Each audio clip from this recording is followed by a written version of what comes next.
This is Democracy Now!, democracynow.org, The War and Peace Report. I'm Amy Goodman. And I'm Juan Gonzalez. Welcome to all of our listeners and viewers across the country and around the world. We begin today's show in New Mexico, where the FBI has arrested the head of an armed vigilante group that has repeatedly filmed itself detaining migrant border crossers at gunpoint. 69-year-old Larry Mitchell Hopkins is the leader of the far-right pro-Trump group calling itself United Constitutional Patriots, which the American Civil Liberties Union described as an armed and fascist militia organization. His arrest came just days after the ACLU accused the vigilantes of illegally detaining 300 migrants, including young children, near Sunland Park, New Mexico last week. Videos posted on social media showed the vigilantes holding migrants at gunpoint. In one of the videos uploaded by the United Constitutional Patriots, a man is heard considering another means of dealing with the migrants. The only problem is if we shoot on the Hill, it'll be an international crisis. We're too close to the border. Would save some time, though, wouldn't it? The videos also show militia members praising President Trump's border policies and echoing Trump's rhetoric about a so-called invasion of migrants. New Mexico Attorney General Hector Balderas praised the FBI for arresting Larry Mitchell Hopkins, the head of the vigilante group. Balderas said, quote, "This is a dangerous felon who should not have weapons around children and families. Today's arrest by the FBI indicates clearly that the rule of law should be in the hands of trained law enforcement officials, not vigilantes," unquote. According to documents unsealed in court Monday, Hopkins was first brought to the attention of federal authorities in 2017 when the FBI received reports his group was training to assassinate Barack Obama, Hillary Clinton, and George Soros. His arrest Saturday on firearms charges comes 12 years after he was arrested in Oregon for unlawfully impersonating a police officer, and more than 2 decades after he was convicted for illegal possession of a loaded firearm in the state of Michigan in 1996. Joining us now is Peter Simonson, Executive Director of the ACLU of New Mexico. He's in Albuquerque. Welcome to Democracy Now!, Peter. Can you lay out who this man is, who the FBI have just detained, and what his group was doing along the border? Sure. Well, you've pretty much explained what we know about Mr. Hopkins to this point. You know, the group has been operating for a while now. I think since we found out about them late last fall, they had been convening down in the Sunland Park area, and we really did not expect to see any sort of activity of the kind that they have manifested over the last several weeks, where they are actually detaining people, dozens of families at gunpoint, and you know, threatening them. These are families that consist of young mothers, younger children, even infants. And you know, if you watch the videos, they're just chilling. They're just heartrending to see innocent people exposed to this kind of a menace.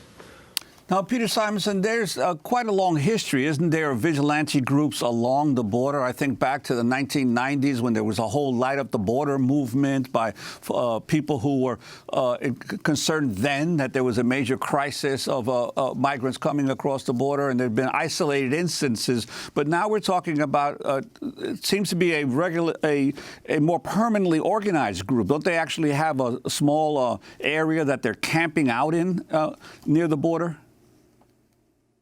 Yes, that's true. The surge that we saw in the early 2000s in the name of the Minutemen really was kind of a temporary movement, it seemed, and they never demonstrated the kinds of behaviors that we're seeing right now. This group seems to have a permanent encampment there as of until Friday, this coming Friday. The El Paso Times, in fact, yesterday reported that the Union Pacific Railroad and the Sunland Park Police have required them to move off the premises, and they are putting up, as I understand it from this story, no trespassing signs in that area. So it's not entirely clear what the future fate of the vigilante group will actually be.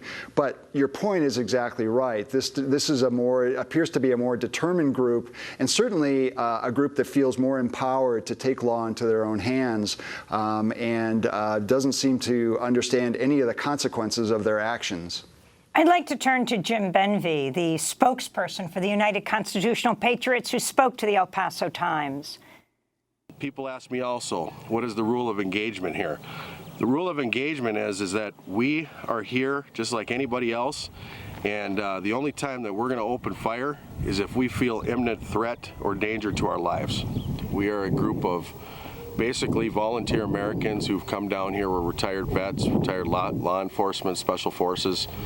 We've come down here not as a militia, but as a group of Americans to help protect the border crisis that's going on down here. This is a national security issue.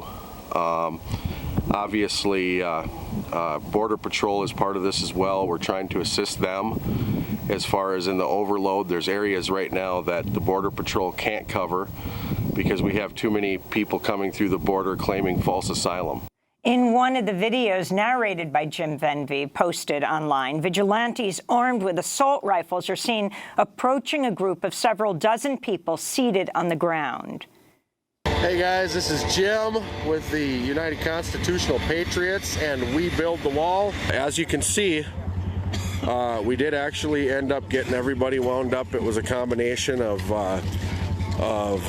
us and some good horses over there, and basically a team effort here. So, Peter Simonson, if you can describe the scene, some of these people, were they actually handcuffed?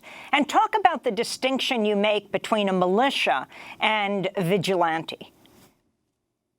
Sure. I haven't seen that particular segment of the video, so I'm not privy to the particular details. There's 12 hours of video that they've posted on their Facebook site, and it's been hard to comb through all of it. We've actually been very appreciative of the media, like Democracy Now!, that has done some of that work for us.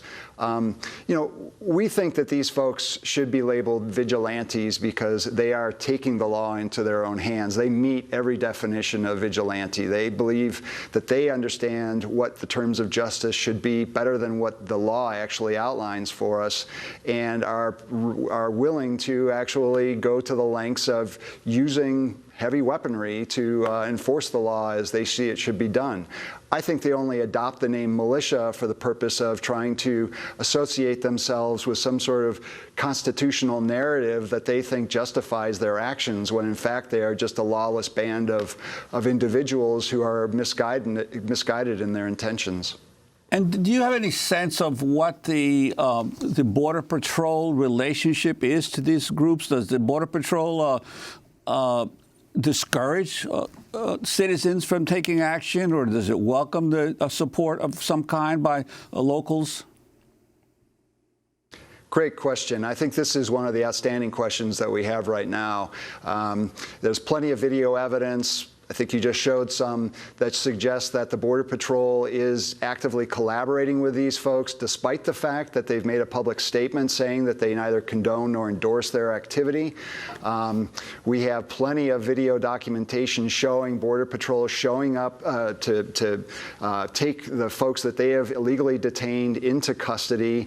There are pictures of the Constitutional Patriots folks posing in photos with Border Patrol on horseback. There seems to have been a fairly easy and cooperative relationship between the vigilante group and the Border Patrol. And, you know, the question I am left with is, why did no one tell these folks to cease and desist? And if the Border Patrol is in fact a law enforcement agency, even if they themselves were not going to initiate an investigation into these folks, why couldn't they have called upon FBI to look into the matter? We met with the U.S. Attorney here in New Mexico late yesterday afternoon, and asked him what has been done to tell these folks to stop what they're doing. And, you know, he could only share so much, but it's my understanding I have been given no evidence to say that any federal authority has told these folks they need to stop what they're doing. And so, our key concern is that families' safety, families' welfare is at stake here. You look at those videos and what you see is literally dozens of families huddled in the sand in a remote part of the desert in the dead of night, surrounded by men in military camouflage, masked many times with heavy weaponry, semi-automatic weapons in some instances. You can only imagine a situation where somebody reaches for something in their pocket, pulls out a cell phone, and it looks like a firearm, and you have a gunfight that ensues. Those kinds of tragedies are the ones we've been really trying to move to avoid. Speaking to BuzzFeed News, one of the vigilantes, Mark Cheney, acknowledged some members of the wore badges similar to those worn by Border Patrol agents. He said, if immigrants can't tell the difference, that's their problem. Now, isn't that Cheney's problem? I mean, you have the guy that the FBI just arrested 12 years ago, being arrested in Oregon for unlawfully impersonating a police officer. Isn't it illegal to do that? And why is it just the head of this vigilante group that has been taken in? And if Trump is supporting them, what will happen next? Amy, you're asking all the questions that are foremost in our mind right now. From all appearances, these folks were impersonating federal officers, even approaching immigrant families and announcing themselves as U.S. Border Patrol. In other cases, announcing themselves as Policia to the Spanish-speaking immigrants. I don't understand how, under any definition that you see in federal law, they can't be charged. And by they, I mean not just Mr. Hopkins, but the rest of the folks there that are gathered on the border with falsely impersonating a federal officer. And that's just the beginning of possible federal charges against these folks. We're also looking at possible kidnapping, conspiracy to kidnap. The fact that they have that they're armed and holding people at gunpoint only adds to the seriousness of those federal crimes. And so really, we are hoping to see that our federal authorities are going to bring further charges against these people, because the video evidence, and there's a wealth of it, shows that they appear to be guilty of multiple crimes, and Mr. Hopkins is just the tip of the iceberg. And of course, we only know about this because they made a video. They themselves posted it online. How much is this happening along the border? And let's not forget that your state, New Mexico, where the 2 children in Border Patrol custody died, the migrant children. Yeah. Exactly, and beyond that, obviously these folks lack some degree of competence that they were so bold as to actually broadcast, advertise, videotape their illegal activity. But you have to think at some point some caution must have clicked in, and where their more extreme actions were happening, maybe they didn't videotape. So I don't think we know the full story of how these people were actually treating the families that they were illegally taking into custody. And who's to say whether somebody might be out in the desert still, having been the victim of a gunshot, or someone that was roughed up and escaped through another part of the border. I mean, we have no idea what these people are doing to the families that are coming across. And unless this activity is stopped, again, it could end very tragically. But we do know that people like No More Deaths, who put bottles of water in the desert so that people won't die of thirst, are being arrested. Peter Simonson, I want to thank you for being with us, Executive Director of the ACLU of New Mexico. This is Democracy Now! When we come back, we're going to cover 2 campus protests, a sit-in at Johns Hopkins in Baltimore, and a protest at the University of Arizona around immigration presence on campus. Stay with us.